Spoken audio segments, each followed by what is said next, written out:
देखिए जी, chapter number 5 arithmetic progression.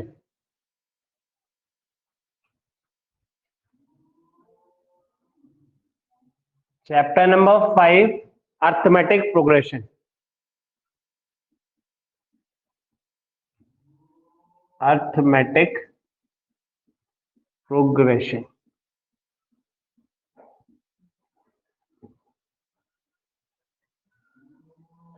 अगर अब इसमें हम जाने अर्थमेटिक प्रोग्रेशन है क्या, समझिए बात को। अर्थमेटिक अर्थमेटिक का मतलब होता है मेरे बच्चा प्लस और माइनस। ठीक है, फिर एक बार बोल दे रहा हूँ स्टार्टिंग में। ठीक है, आपको चीजें मार्क्स पेपर में वो सब तभी पढ़ा हुआ लगेगा जब आप स्टार्टिंग से रेगुलर रहेंगे। अगर सब कुछ रिवीजन में पढ़ के हो जाता तो कोई फायदा नहीं होता। रिवीजन में स्पीड इतनी होती है, आपने देखा कंसेप्ट तो सब बताए जाते हैं, तो कंसेप्ट के साथ जब क्वेश्चन बहुत सारे होते हैं, जब आपको चीज होती है। ठीक है, तो रिवीजन में भी तभी आपको चीज क्लियर होती है जब आप मेन बैच पढ़ा हुआ होता है। ठीक है, अर्थमेटिक का मतलब होता है प्लस और माइनस, क्योंकि मेन बैच स्पीड बहुत स्लो होती है, कछुए की स्पीड होती है। ठीक है, जहां जब नॉर्मल पढ़ रहे होते हैं। और रिवीजन में तो खरगोश भी नहीं होते हैं, बुलेट ट्रेन चल रही होती है कि नहीं है? खरगोश की स्पीड से नहीं चल रहे होते वहां, तो वहां बुलेट ट्रेन की स्पीड से चल रहे होता है। तो अर्थमेटिक प्रोग्रेशन, अर्थमेटिक का मतलब होता है मेरे बच्चे प्लस और माइनस। प्रोग्रेशन, प्रोग्रेशन का मतलब होता है बढ़ना, है ना? आप प्रोग्रेस कर रहे हैं, ये आपकी प्रोग्रेस रिपोर्ट है, मैं जो आपने परफॉर्म किया उसका रिजल्ट। ठीक है, प्रोग्रेशन का मतलब होता है आपने जो आगे बढ़ना या उसका रिजल्ट, हम एक तरीके से कह रहे हैं। ठीक है, तो क्या मतलब है इस बात का समझिए, इसको अभी मैं डिफाइन भी करूंगा। अर्थमेटिक प्रोग्रेशन, अगर मैं बात करूं अर्थमेटिक प्रोग्रेशन की, तो क्या होता है? F any numbers if sequence is of form, if standard वे में बोल रहा हूं बच्चा, अभी मैं इसको भी समझाऊंगा। If sequence is of form, if sequence is of form a plus d, a plus 2d, a plus 3d up to so on is known as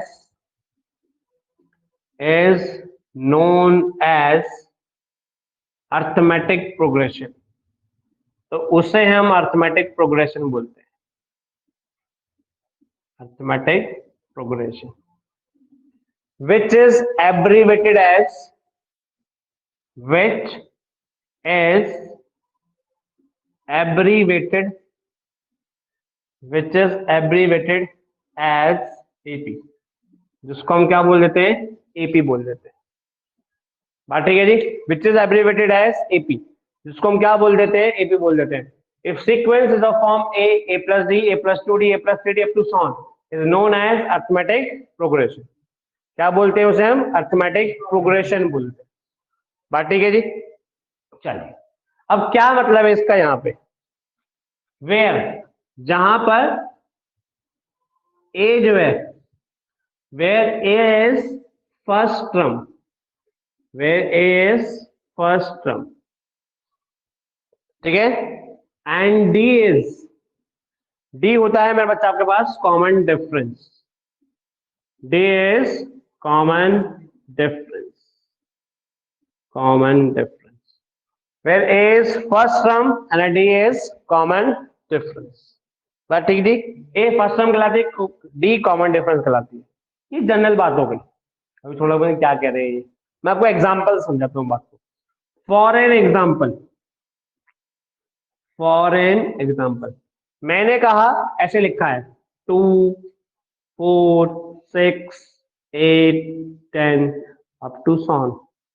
अगर आप नोटिस करो, यहां 2 लिखा, ये 4 कैसे बना? जब इसमें आपने 2 ऐड कर दिया। ये 4 से 6 कैसे बना? जब इसमें आपने 2 ऐड कर दिया। ये 8 कैसे बना? जब इसमें आपने 2 ऐड कर दिया। ऐसे यहां पे तो ये हो रहा है, ये ए से ए प्लस डी कैसे बना, जब इसमें आपने डी ऐड कर दिया, ठीक है। वो डी अपने आप जो साइन होगा उसका वो ले जाएगा, जरूरी नहीं है प्लस का हो गया, जो भी है प्लस और माइनस दोनों हो सकता है। यहाँ पे इससे अगला कैसे बना, जब इसमें आपने डी ऐड कर दिया, ये तो हो रहा है इसमें भी। तो एक तरीके से यहाँ जो ये पहली टर्म कहलाई जाती है, ठीक है, जो पहली टर्म कहलाई जाती है इसको कहते हैं हम ए। तो यहां पर ए कौन हुआ, ए इक्वल्स टू 2, ठीक है। और डी वो नंबर होता है जो कॉमनली उसमें ऐड हो रहा होता है या सब्ट्रैक्ट हो रहा होता है, तो जो भी होगा। तो यहां पर डी की वैल्यू कितनी हो गई, 2, इस तरीके से। बात समझ में आई? दूसरा एग्जांपल लेते हैं, और एक एग्जांपल ले लेते हैं। सेकंड, मैंने कहा ऐसे लिखा हुआ है 10 8 6 4 2 0 -2 अप टू 100 निकाल चल पड़ी ऐसे।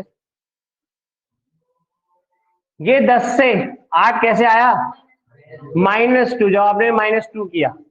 8 से 6 कैसे आया, जब आपने -2 किया। 6 से 4 -2, इस तरीके से। तो इस फॉर्म में जब ये सीक्वेंस चला तो उसको हम बोलते हैं डी। तो ए की वैल्यू यहाँ पे 10, डी की वैल्यू यहाँ पे -2। इतने में कोई प्रॉब्लम तो नहीं?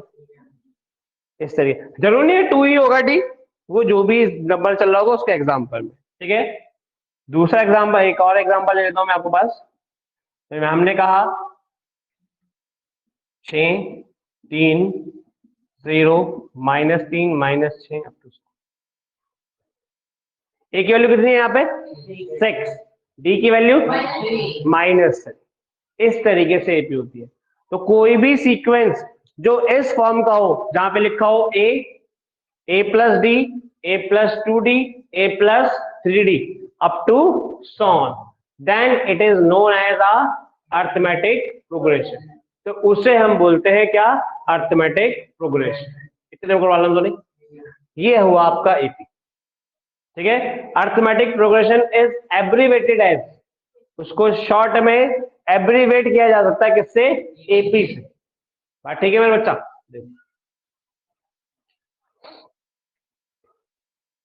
तो यहां पर ए की वैल्यू हो गई आपके पास 6, डी की वैल्यू हो गई आपके पास -6। जहां पर इस ए वाली टर्म को हम बोलते हैं क्या, फर्स्ट टर्म, और डी को क्या बोलते हैं, कॉमन डिफरेंस। बेसिकली क्लियर हुआ है क्या एपी? तो कोई भी सीक्वेंस हो, सीक्वेंस में जरूरी नंबर ही आते हैं, वो कोई भी एक फॉर्म आ सकती है, कोई भी सीक्वेंस हो जो इस फॉर्म में लिखे जा सकते हैं, उससे हम बोलते हैं अर्थमेटिक प्रोग्रेशन। अर्थमेटिक का मतलब प्लस और माइनस, उसका रिजल्ट। प्रोग्रेशन का मतलब रिजल्ट। तो जैसे इसमें प्लस करके क्या रिजल्ट आया, उसमें माइनस करके क्या रिजल्ट आया, this is known as AP.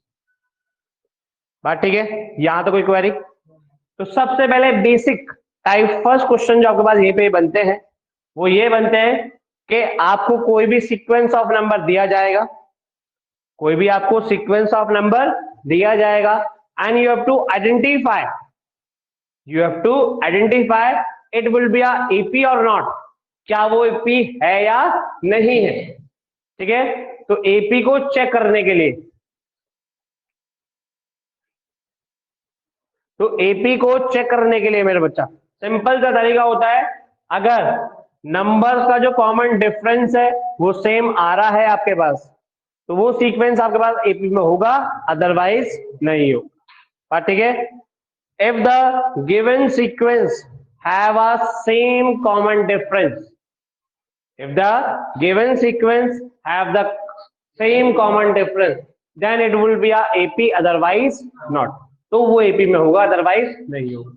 अगर वो AP में है तो उसकी जो पहली टर्म है वो फर्स्ट टर्म कहलाई जाती है, जिसको हम A से डिनोट करते हैं, और वो जो कॉमन सेम चल रहा है गैप, उसको हम क्या बोलते हैं, कॉमन डिफरेंस बोलते हैं। इतना कोई प्रॉब्लम? तो टाइप फर्स्ट क्वेश्चन यहीं पे बनते हैं आपके पास, checking of the given sequence is in AP or not, ठीक है।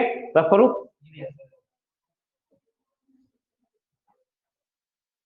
माधव क्लियर है भाई? कोई प्रॉब्लम तो नहीं?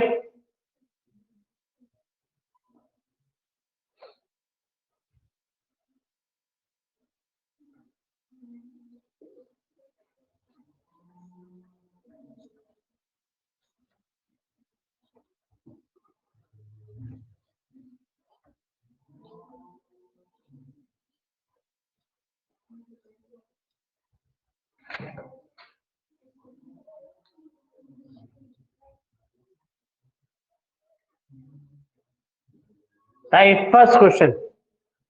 Checking whether the given sequence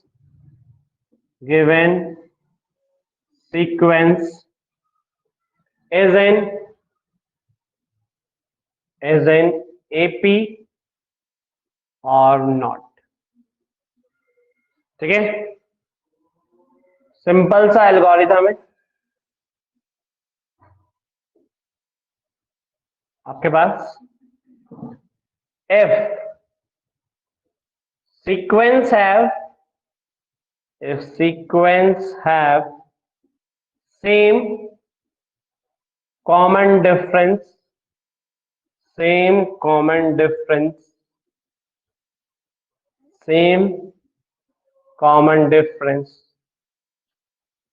that is D अगर आपको निकालना तो सिंपल तरीका होता है उसका an minus an minus. an का मतलब यहाँ पे क्या है, कोई भी टर्म में से उसकी प्रीसीडिंग वाली टर्म को माइनस कर दे. प्रीसीडिंग मतलब पिछले वाली. फॉर एन एग्जाम्पल मैंने कहा यहाँ पे A2, ठीक है, तो यहाँ कितना A1. मैंने कहा यहाँ पे A3, तो यहाँ कितना A2. नहीं, A2 में से A1 नहीं माइनस करना. कोई भी सक्सेडिंग टर्म में से प्रीसीडिंग टर्म माइनस करे तो वो उसका क्या कहलाएगा, D कहलाएगा, कॉमन डिफरेंस कहलाएगा. तो इफ द सीक्वेंस है सेम कॉमन डिफरेंस सेम आ रहा है तो वो AP में होगी, अदरवाइज नहीं होगी. Then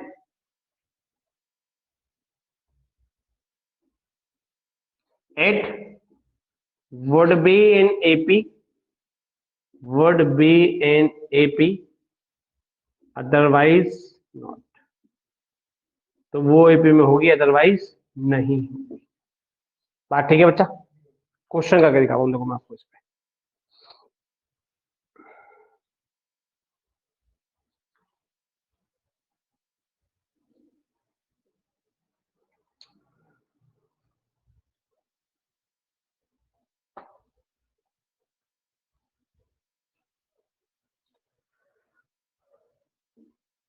Which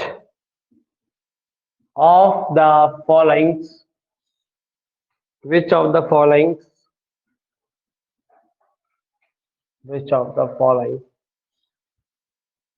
are APs? कौन से APs में होंगे? Which of the following are APs? If they form AP, अगर वो AP बनाए, if they form AP, find the common difference.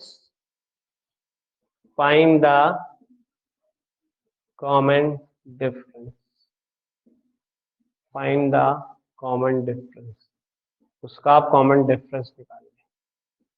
Find the common difference.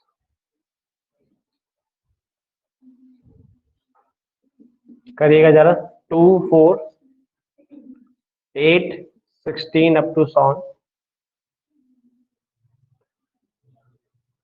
Second part 2, 5/2, 3, 7/2, up to 7. चलो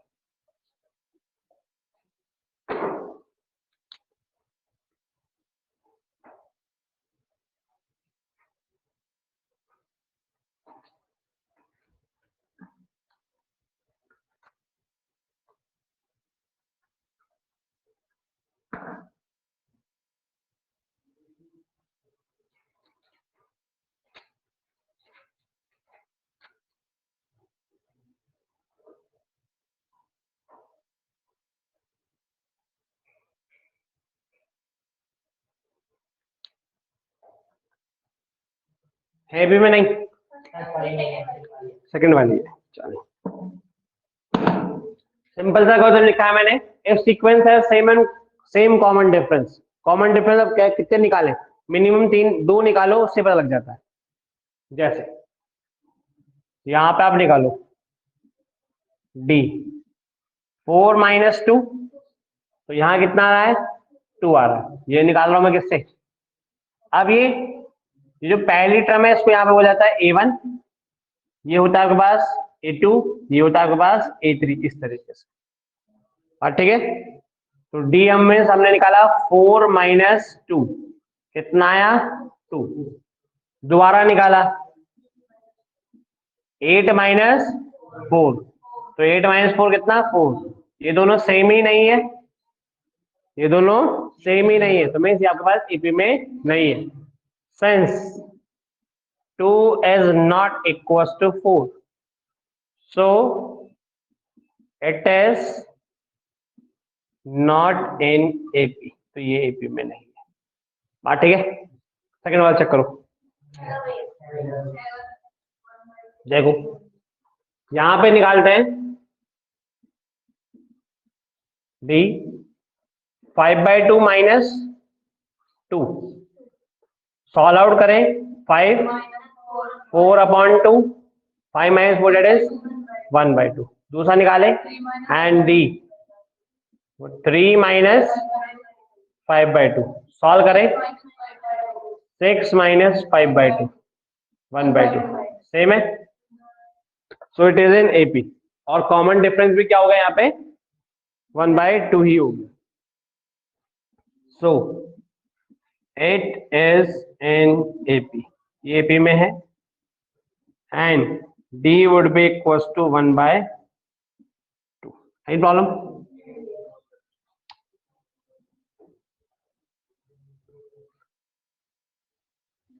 करो।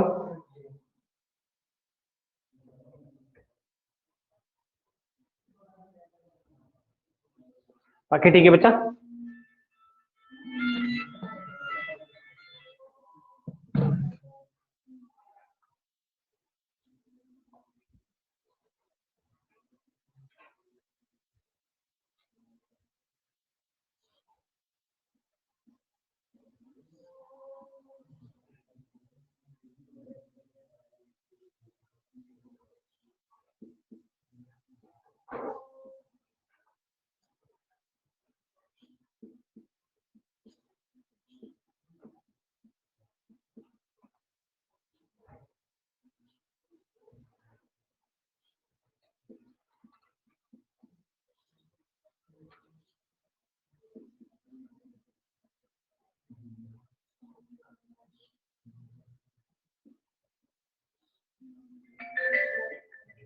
चले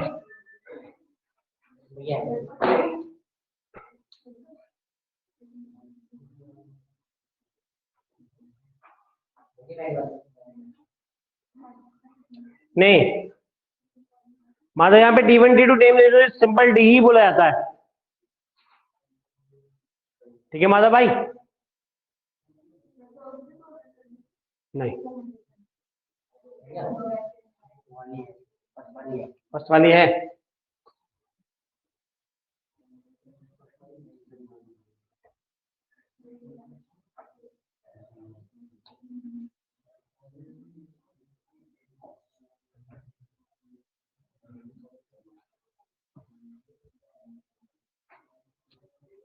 सच्चे दोनों है, नहीं है?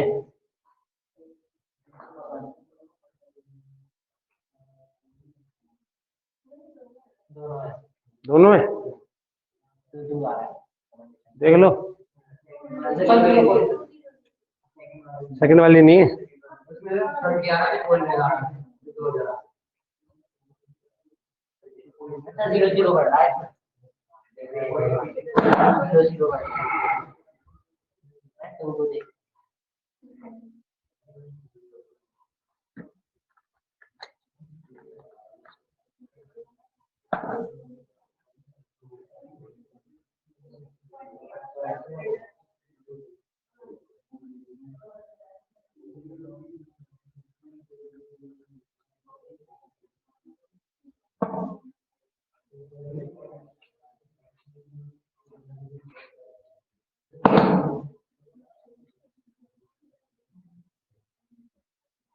देखिए जी, यहाँ पे पहले डी निकालोगे 3 प्लस √2 -3, 3 से 3 कट गए, वैल्यू कितनी आई?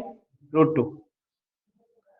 दूसरा आ जाता है एंड, दूसरे केस में निकाल रहे हैं हम 3 + 2√2 -3 + √2, ब्रैकेट लगा देते मुड़ी मैंने, माइनस साइन बाहर साइन चेंज कर देगा, 3 + 2√2 -3 -√2, 3 से 3 कट गया, 2√2 में से √2 गए, √2 हो गए, पहला तो है। ठीक है, since A2 - A1 would be equals to A3 - A2, so it is an AP, it is an AP, ये आपके पास AP में है, where D would be equals to √2, D आपके पास √2 है। कोई प्रॉब्लम तो नहीं इतने में? ठीक है, सॉरी, ठीक है भाई, यहाँ जाते हैं।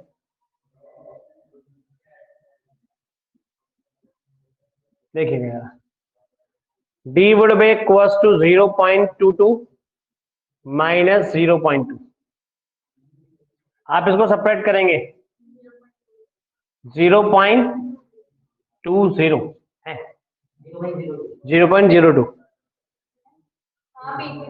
पीछे है ना गुड़िया, ऐसे करेगी ना, 0.22 0.20, 2 में से 0 गए, 2 हो गए, 20, यहाँ 0.02 नहीं आएगा, 0.02, बात ठीक है। And D would be equals to 0.222 - 0.22, ये आएगा बस 0.002, ये दोनों बराबर ही नहीं है। ठीक है, ये दोनों बराबर ही नहीं है, अगर ये बराबर नहीं है तो आपके पास, तो ये हो जाएगा बस D, since 0.02 is not equals to 0.002, ठीक जी, so it is not an AP, ये आपके पास AP नहीं है। तो प्रॉब्लम बचे थे में, ठीक है, इस टाइप क्वेश्चन के लिए हुए कोई प्रॉब्लम तो नहीं? ठीक है बच्चा, चलो आगे चलें।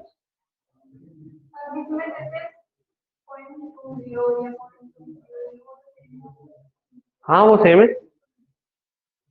डेसिमल के बाद पहले नंबर आया, बाद में जीरो कोई वैल्यू नहीं, पर बीच में 0 है तो उसका मतलब है।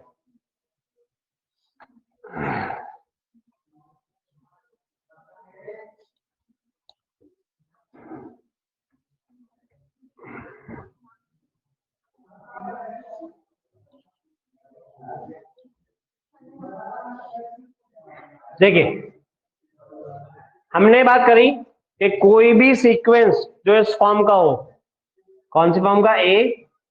a + d, a + 2d, a + 3d up to सॉन ये चल पड़े, तो इसको आप एपी बोलते हैं, यही एपी है। जहां पर इसको हम फर्स्ट टर्म बोलते हैं, ठीक है, फर्स्ट टर्म को डिनोट करते हैं या इससे, T1 से भी मिलेगा बुक्स में आपको, और आपको A1 से भी मिलेगा, ऐसे A1 से भी। जब ये फर्स्ट टर्म है तो ये सेकंड टर्म है, तो सेकंड टर्म को डिनोट करते हैं आप T2 से या A2 से, बुक्स में दोनों तरीके से मिलता है। ये आपको मिल जाएगा थर्ड टर्म, T3 है या A3, इस तरह से गाड़ी चल पड़ेगी। जब ये देखो जरा, ये फर्स्ट टर्म है, ये सेकंड टर्म है, थर्ड टर्म है, अगर जब 1 है तो यहाँ D है ही नहीं, जब 2 है तो यहाँ पे D एक बार आ गया, 3 है तो D 2 बार आ गया, तो कहने का मतलब जो भी यहाँ लिखा होता है उससे कम आ रहा है D। तो आगे जगह, बहुत आगे जगह में कोई टर्म निकालनी पड़ेगी, तो कोई टर्म का मतलब एन टर्म जो निकालने है वो तो इनफाइनाइट है, पर जिसको हम निकाल सकते हैं वो कोई एन है। मैंने कहा आगे जाके इस पे आपने कोई एन टर्म निकाली, तो एन टर्म को आप टी एन से डिनोट करेंगे या ए एन से डिनोट करेंगे। जब 1 है तो डी है ही नहीं, 2 है तो डी एक कम है, 3 है तो 2 है, तो एन में फिर एक माइनस, तो ये हो जाएगा आपका इस तरीके से a + n - 1 × d, a plus n minus one into D. ठीक है, तो नेक्स्ट कंसेप्ट बनता है आपके पास nth term of an AP, nth term of an AP from starting